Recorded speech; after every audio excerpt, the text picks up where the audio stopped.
जीते जी मरने की विद्या की जानकारी करने के लिए हम इस धरती पर आते हैं। इंसान सोचता है कि जीते जी मैं मरूंगा कैसे। हम तो सोचते हैं कि इंसान की जब मौत होती है तो उसके बाद कोई ज़िंदगी नहीं है, क्योंकि अपने आप को हम शरीर समझते हैं। इसलिए इंसान यही सोचता रहता है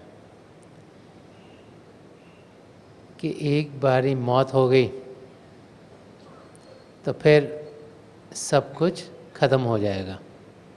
हम देखते हैं हमारी ज़िंदगी में हमारे माँ बाप, हमारे रिश्तेदार, हमारे दोस्त, जब उनकी मृत्यु होती है तो उसके बाद वो ना हमें दिखाई देते हैं, ना सुनाई देते हैं।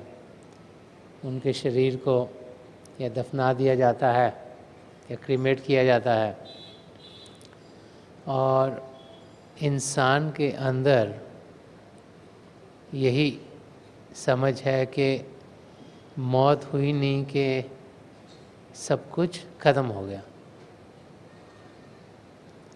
हर रोज़ जब हम सोते हैं तो हमें होश नहीं रहता कि हमारे साथ क्या हो रहा है, नींद में क्या हो रहा है, ये किसी की समझ में आता नहीं। कभी कभी स्वप्न आते हैं तो उठते हैं तो लगता है स्वप्न था, नहीं तो ज़्यादातर जब हम सोते हैं तो क्या हो रहा है वो समझ में नहीं आता, कोई सुध-बुध नहीं रहती। और जब सुबह उठते हैं तो फिर किसी न किसी कार्य में हम जुट जाते हैं।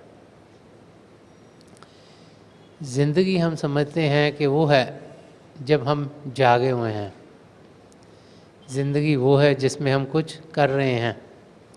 ज़िंदगी वो है जिसमें हम कोई मिलते हैं किसी से, कोई बातें करते हैं, कोई कार्य करते हैं, कोई खाते हैं पीते हैं, यहाँ जाते हैं वहाँ जाते हैं, इस जगह के बारे में पता कराते हैं, उस चीज़ के बारे में पता कराते हैं। उसी को हम ज़िंदगी समझ बैठे हैं। हम क्योंकि असलियत को जानते नहीं, जो बाहरी ज़िंदगी है उसी को हम असली ज़िंदगी समझ बैठे हैं। महापुरुष बार बार हमें समझाते हैं कि बाहर की ज़िंदगी में से हमें कर्मों के लिहाज से गुज़रना पड़ता है।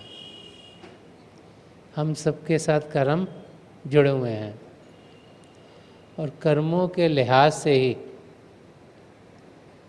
इस बाहर की ज़िंदगी में ऊंच नीच हमारे आती रहती है। जिस भी परिवार में हम पैदा हों, जैसे वहाँ के हालात हों, उस किस्म की हमारी ज़िंदगी बनती है। और हम आते भी उस परिवार में हैं क्योंकि उन किस्म के हालातों में से हमने गुज़रना है।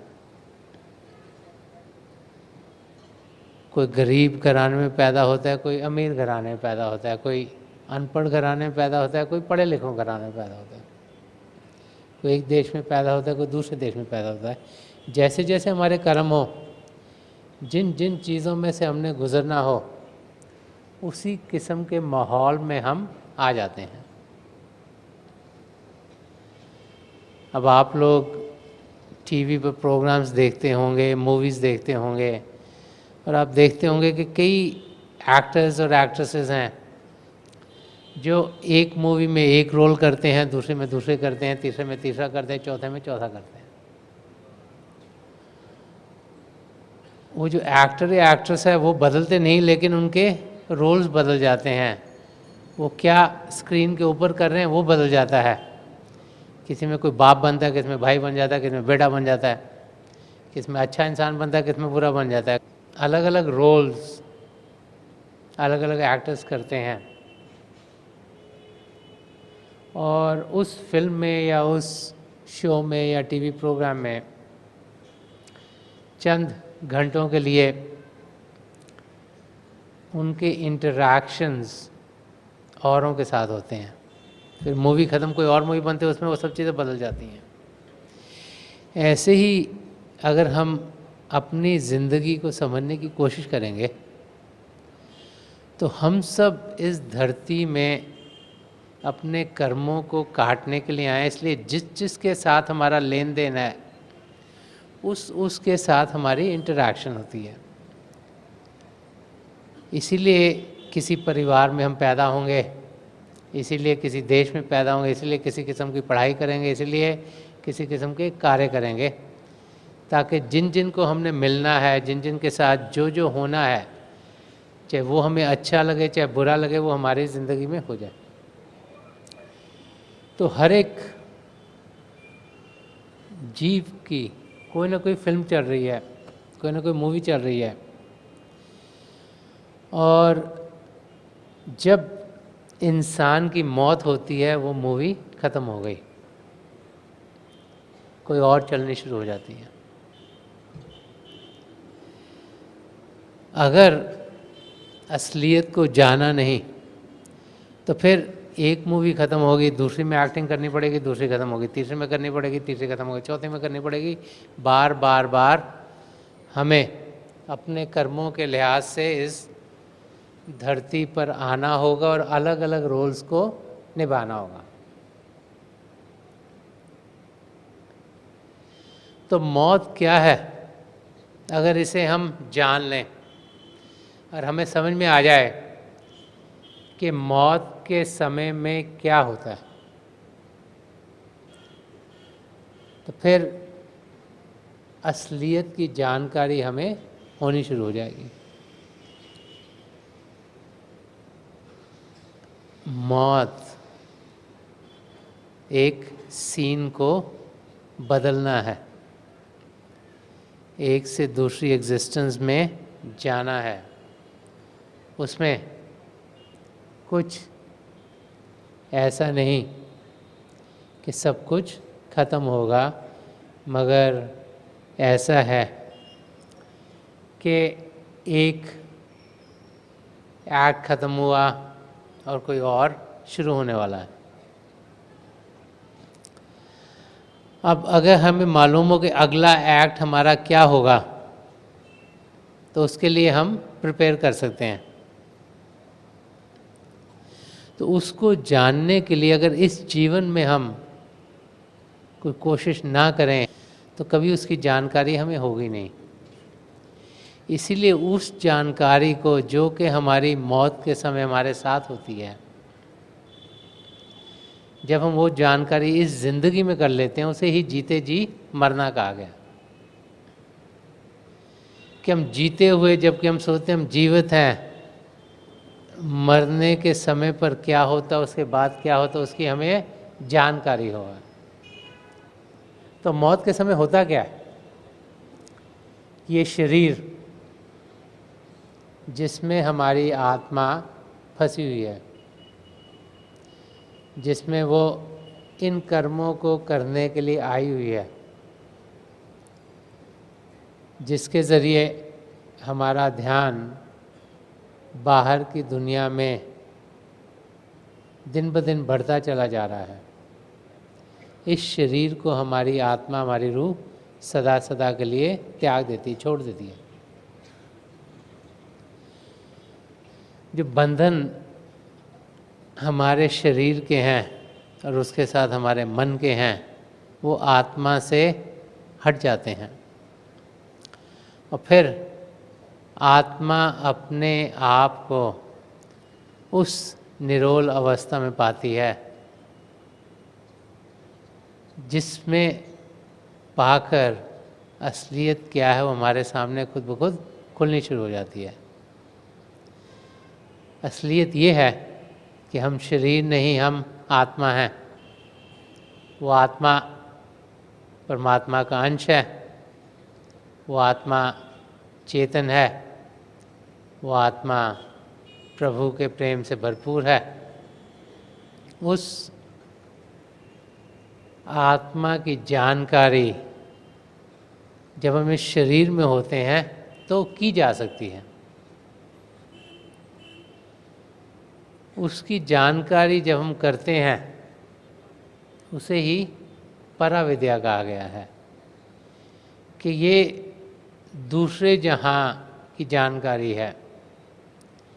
इस जहाँ में हम लोग शरीर में हैं, जहाँ जहाँ रहते हैं, जिस जिस मुल्क में रहते हैं, जिस जिस धर्म में रहते हैं, उसके तौर तरीके बने हुए हैं, रूल्स एंड रेगुलेशंस हैं। उस ज़रिए से हमारी ज़िंदगी गुजरती है, वैसे हम जीते हैं। तो उस दुनिया की जहाँ रूहें हैं, जहाँ आत्मा अपनी अवस्था में, उसके रूल्स एंड रेगुलेशंस क्या हैं, वहाँ के नियम क्या हैं, उनकी जानकारी हमें अपने शरीर में मिल सकती है। इसीलिए इस मानव चोले को, इस शरीर को सबसे उत्तम, सबसे ऊंचा चोला कहा गया, roof and crown of all creation कहा गया, कि इसमें वो सब कुछ है जो हमें चाहिए अपने आप को सही रूप में जानने के लिए और प्रभु को पाने के लिए। असलियत को हम अपने अंग संग कर पाएँ, असलियत को हम जान पाएँ, असलियत क्या है उसे पहचान पाएँ। इसीलिए हमें ये मानव चोला मिला है। 84 लाख जिया जून में सबसे उत्तम चोला इंसानी शरीर का है। अब इसमें हम असलियत को जान सकते हैं, लेकिन जानने के लिए कुछ ध्यान इस और करना बहुत ज़रूरी है। अगर हमें कुछ मिला हुआ है तो उसका प्रयोग करना हमारा फ़र्ज़ है, उसको इस्तेमाल करना हमारा फ़र्ज़ है। अगर हमें सब कुछ मिला हुआ हो और हम उसका इस्तेमाल ना करें तो जो कुछ भी ख़जाने हमें मिले हैं वो बेकार हो जाएंगे। अगर ख़जाना आपके पास हो लेकिन आपको उस ख़जाने में जाने का रास्ता ना मालूम हो तो सब कुछ होते हुए भी आप गरीब हैं, क्योंकि आप उस ख़जाने तक पहुंच नहीं सकते, उससे कुछ पा नहीं सकते। अगर ख़जाने तक आप पहुंच भी गए और वहाँ ताला लगा, उसकी चाबी आपके पास नहीं है, तो आप कभी अंदर जा नहीं पाओगे। इसीलिए जो अंदर की दुनिया है, पहले तो इसके बारे में कोई हमें जानकारी दे, तभी हमें इस दुनिया की जानकारी होनी शुरू होती है। तभी कुछ मालूम होता है कि एक और दुनिया भी है। वो दुनिया जो प्रभु के प्रेम से भरपूर है, वो दुनिया जहाँ शरीर की कोई रुकावट नहीं, वो दुनिया जो सुख चैन की दुनिया है, वो दुनिया जो चेतन है। तो महापुरुषों की वाणियाँ, उनके लिखे हुए ग्रंथ, ये सब हमारा ध्यान उस दुनिया की ओर कराते हैं। अब महापुरुषों की वाणी हम क्यों पढ़ते हैं, अपना ध्यान प्रभु की ओर लगाने की कोशिश क्यों करते हैं? धर्म ग्रंथों को पढ़ के हमें क्या मिलता है? उस दुनिया की जानकारी कि इस दुनिया के आगे कुछ और भी है। जो महापुरुष सृष्टि के शुरुआत से इस धरती पर आते रहे हैं, वो अपने अपने लफ्ज़ों में समझाते चले आए हैं कि इस दुनिया के आगे भी कुछ और है। उस दुनिया में हमें जाना है, उस दुनिया से लगाव करना है, उसके नियमों को ज़िंदगी में ढालना है, ताकि उस दुनिया को हम हर समय अपने अंग संग पाएँ। वो हमारे अंग संग है, लेकिन हम उसे जानते नहीं, पहचानते नहीं। वो दुनिया कोई हमारे से बाहर नहीं, हम सबके भीतर है। वो कॉन्सेप्ट समझना मुश्किल हो जाता है कई बार, क्योंकि हम लोग पढ़े लिखे हैं और हम लोग हर एक चीज़ को एनालाइज करने की कोशिश करते हैं और हम सोचते हैं कि प्रभु महान है, वो छोटे से शरीर के अंदर कैसे समाते होंगे। जो वो दुनिया है, जो रूहानी दुनिया है, जो इतनी बड़ी है, इस धरती से कई गुना ज़्यादा, वो इसके अंदर कैसे समा सकती है। एक पैराडॉक्स है जो इंसान के समझ में नहीं आता। लेकिन अगर हम बाहर की दुनिया के एग्जाम्पल से समझने की कोशिश करें, आजकल आप सबके घरों में टीवी है और आपके पास रिमोट कंट्रोल है। अब एक बटन दबाते तो एक चैनल पे जो हो रहा है वो दिखाई देता, हो सकता है कोई कॉमेडी आ रही हो। दूसरा बटन दबाते तो किसी और चैनल पे चल जाता, हो सकता है वहाँ न्यूज़ आ रही हो। तीसरा को दबाते तो हो सकता है वहाँ कोई थ्रिलर एक्शन की कोई मूवी चल रही है। जैसे जैसे आप फ्रीक्वेंसीज बदलते चल जाते हो, जो कि रिमोट कंट्रोल से आप कर रहे हो, अलग अलग फ्रीक्वेंसीज पे ट्यून इन कर रहे हो, अलग अलग प्रोग्राम जो वहाँ चल रहे हैं वो आपके सामने आने शुरू हो जाते हैं। तो हमारे अंदर रूहानी दुनिया चल रही है, उसका अनुभव कैसे करें। हमारा ध्यान जो बाहर की दुनिया में लगा उसे अंदर की दुनिया में लगाए।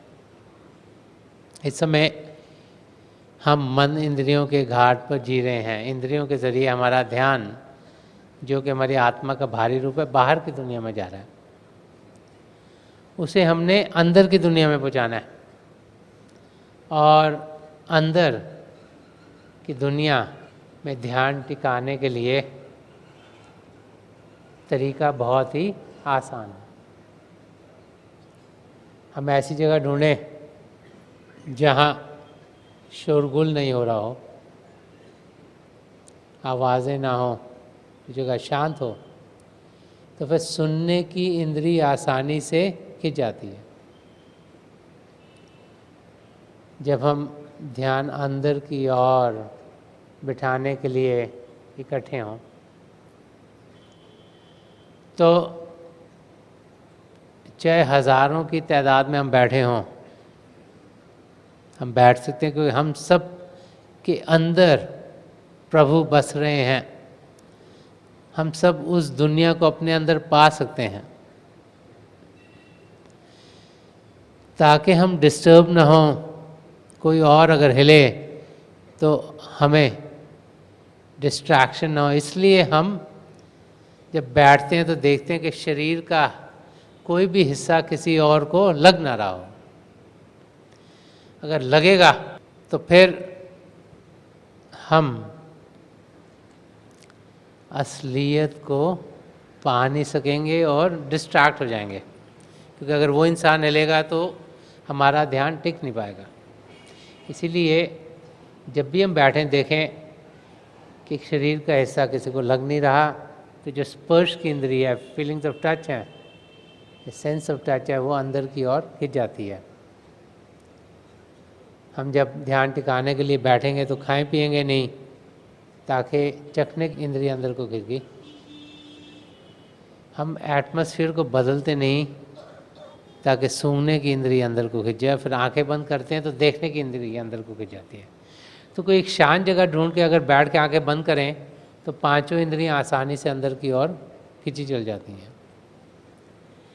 जब वो अंदर की ओर खिंचती हैं तो फिर